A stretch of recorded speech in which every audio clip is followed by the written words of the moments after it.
Hello friends, आलोक academy की online classes में आप सभी का स्वागत है। दोस्तों, हम पढ़ रहे हैं जीके की क्लास और जीके की क्लास का पहला प्रश्न आपके सामने है। किस शासक ने गंगा एवं सोन नदियों के संगम पर पाटलिपुत्र नामक नगर की स्थापना की? दोस्तों, क्वेश्चन है कि किस शासक ने गंगा एवं सोन नदियों के संगम पर पाटलिपुत्र नामक नगर की स्थापना की? अजातशत्रु, उदयन, अशोक, घननंद।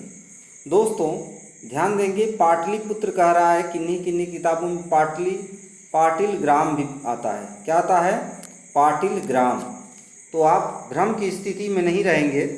पाटिल ग्राम, तो इसका ऑप्शन जो है यह बी सही है, उदयन। कौन था? उदयन। चलिए देखते हैं उदयन के बारे में। उदयन ने एक शासक जिन्होंने 460 ईसा पूर्व में अजातशत्रु की हत्या करके मगध की गद्दी पर बैठा था। उदयन ने पाटलिपुत्र कुसुमपुर की स्थापना की तथा अपनी राजधानी बनाई, जो गंगा और सोन नदियों के संगम पर स्थित थी।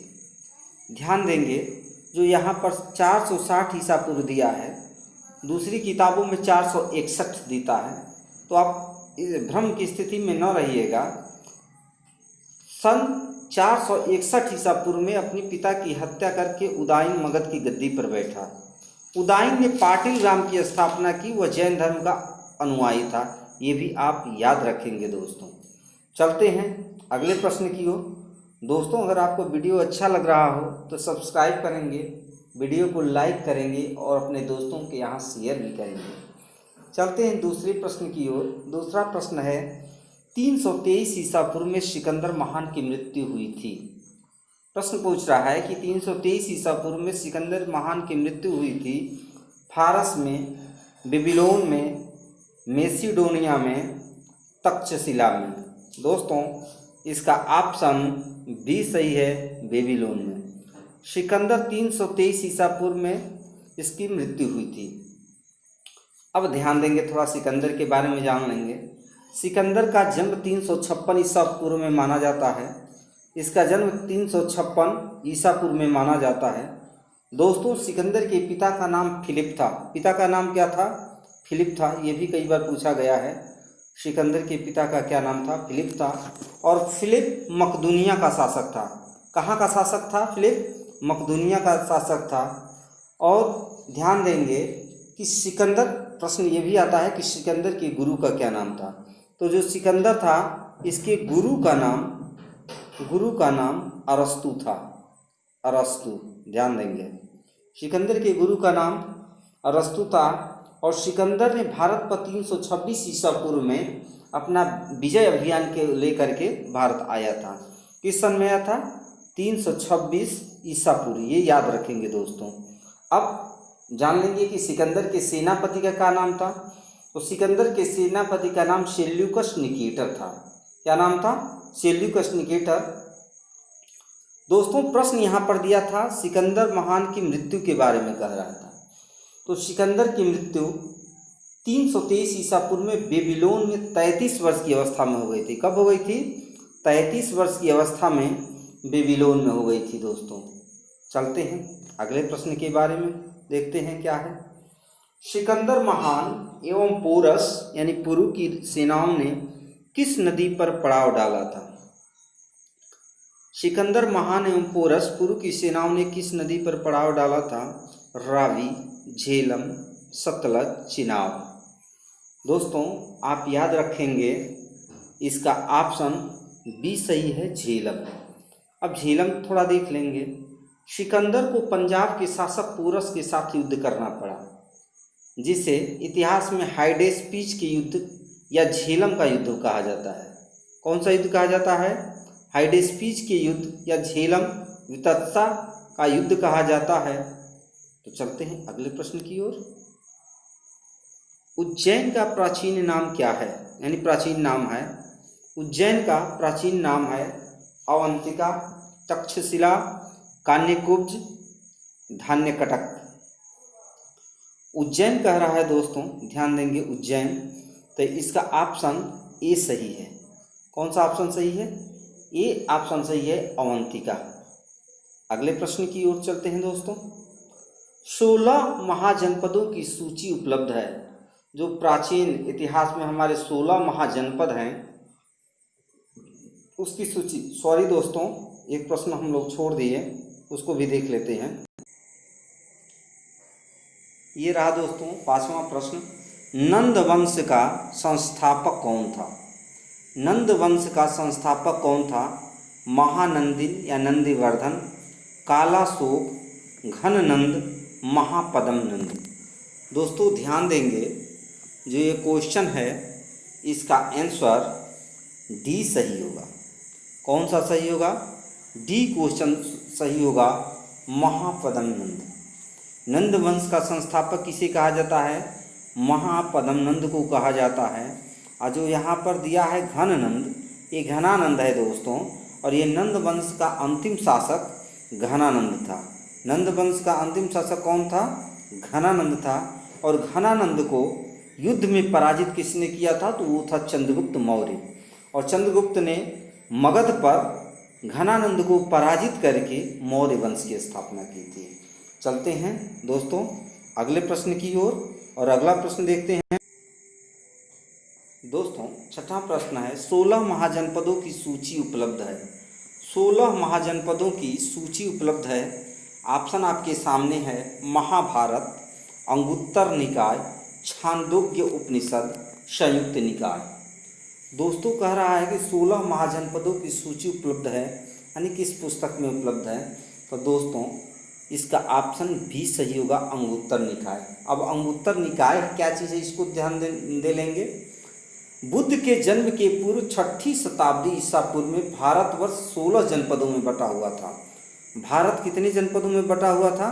16 महाजनपदों में बटा हुआ था। और 16 जनपदों में जो बटा हुआ था, इसकी जानकारी हमें बौद्ध ग्रंथ, ये कौन सा ग्रंथ है? ये बौद्ध ग्रंथ है, ये चीज़ याद रखेंगे। यह कौन सा ग्रंथ है? बौद्ध ग्रंथ में मिलती है। वो उस बौद्ध ग्रंथ का क्या नाम था? अंगुत्तर निकाय था। दोस्तों यहाँ से 16 महाजनपदों की राजधानी भी पूछी जाती है, जैसे अंग। ध्यान देंगे, पहला अगर हम मान लेते हैं अंग महाजनपद की राजधानी कहाँ थी? अंग। तो अंग महाजनपद की राजधानी चंपा थी। कौन थी? चंपा, ऐसे चंपा थी। मगध की गिरिव्रज या राजगिरी कहा जाता है। काशी की वाराणसी, वत्स कौशाम्बी। वज्जी महाजनपद की राजधानी वैशाली विदेह मिथिला। कौशल महाजनपद की राजधानी श्रावस्ती। अवंती की उज्जैन या महिष्मति। मल्ल की कुशावती। पंचाल का अहिच्छत्र। चेदी का शक्तिमती। कुरु महाजनपद की राजधानी इंद्रप्रस्थ। मत्स्य का विराटनगर। कंबोज महाजनपद की राजधानी हाटक। सूरसेन महाजनपद की राजधानी मथुरा। अस्मक महाजनपद की राजधानी पोटली पोतन। और 16वां गांधार महाजनपद की राजधानी तक्षशिला थी। दोस्तों ये रहे हमारे 16 महाजनपद। तो चलते हैं अगले प्रश्न की ओर। पाली ग्रंथों में गांव के मुखिया को क्या कहा गया है? पाली ग्रंथों में गांव के मुखिया को क्या कहा गया है? ये बढ़िया प्रश्न है दोस्तों, देखते हैं। पाली ग्रंथ में कह दिया है दोस्तों, पाली भाषा जो थी, ध्यान देंगे, ये भगवान बुद्ध के समय की भाषा है। और पाली ग्रंथों में गांव के मुखिया को क्या कहा जाता है? तो ध्यान देंगे, इसका ऑप्शन बी सही है, भोजक। क्या है? भोजक। चलते हैं अगले प्रश्न की ओर, देखते हैं अगला प्रश्न दोस्तों अगला प्रश्न है, सिकंदर ने भारत पर कब आक्रमण किया? कह रहा है सिकंदर ने भारत पर कब आक्रमण किया? बहुत आसान क्वेश्चन है, क्लास 6 का ये सिलेबस लग रहा है। 326 ईसा पूर्व, 326 ईस्वी, 323 ईसा पूर्व, 323 ईस्वी। दोस्तों याद रखेंगे, इसका ऑप्शन ए सही है, 326 ईसा पूर्व है। दोस्तों एक बार मैं हिस्ट्री पढ़ा रहा था कॉलेज में, तो मैंने कहा कि भगवान बुद्ध की जन्म 563 ईसा पूर्व में हुई है। कब हुई है? 563 ईसा पूर्व में है, और उनकी मृत्यु 483 ईसा पूर्व में। दोस्तों ध्यान दीजिएगा, भगवान बुद्ध का जन्म 563 ईसा पूर्व में हुआ है, और मृत्यु 483 ईसा पूर्व में हुआ था। तो जब ये मैं बातें बताया तो लड़के दूसरी किस्म के हो गए। वो कह रहे हैं ये सर जी 563 ईसा पूर्व में जन्म, तो मरेंगे पहले जन्म लेंगे बाद में। नहीं दोस्तों, ये ईसा पूर्व होता है, ये ऊपर से नीचे की तरफ आता है दोस्तों। 563 ईसा पूर्व में जब जन्म लिए हैं तो वो नीचे की तरफ यानी 483 ईसा पूर्व में मरेंगे। ये ईसा पूर्व ऊपर से नीचे की तरफ आता है। चलते हैं अगले प्रश्न की ओर, ध्यान देंगे। ईसा पूर्व 6वीं सदी में प्रारंभ में भारत का सर्वाधिक शक्तिशाली नगर राज्य था। यानी कौन सा राज्य सर्वाधिक शक्तिशाली था? गंधार, कंबोज, काशी, मगध। दोस्तों इसका ऑप्शन डी सही है। कौन सा ऑप्शन सही है दोस्तों? डी ऑप्शन सही है, मगध सर्वाधिक शक्तिशाली नगर राज्य था दोस्तों। अब अगला प्रश्न देखते हैं। अगला प्रश्न आपके सामने है दोस्तों अंतिम प्रश्न है, 10वां प्रश्न है। मैं डेली 10 प्रश्न लेके ही आता हूँ, लेकिन डेली आता हूँ। आप हमारे वीडियो को देखा कीजिए, परीक्षा की दृष्टि से काफ़ी महत्वपूर्ण संकलन करता हूँ क्वेश्चनों का, तो आप जरूर देखें, लाइक करें, सब्सक्राइब करें, अपने दोस्तों के साथ शेयर करें। तो अंतिम प्रश्न, मगध के किस प्रारंभिक शासक ने राज्यारोहण के लिए अपने पिता की हत्या की एवं इसी कारण अपने पुत्र द्वारा मारा गया? दोस्तों यह प्रश्न आपके सामने है, तो इसका ऑप्शन बी सही है। कौन सा ऑप्शन सही है? बी ऑप्शन दोस्तों सही है, अजातशत्रु। उदयन के बारे में आपको मैंने बताया था, पहला प्रश्न शायद था उदयन, तो वही वाला स्टोरी है, हिस्ट्री है दोस्तों, कि उदयन ने अपने पिता की हत्या करके, अजातशत्रु यानी उदयन ने अपने पिता की हत्या करके और क्या किया था? राज्य शासन सत्ता अपनाया था।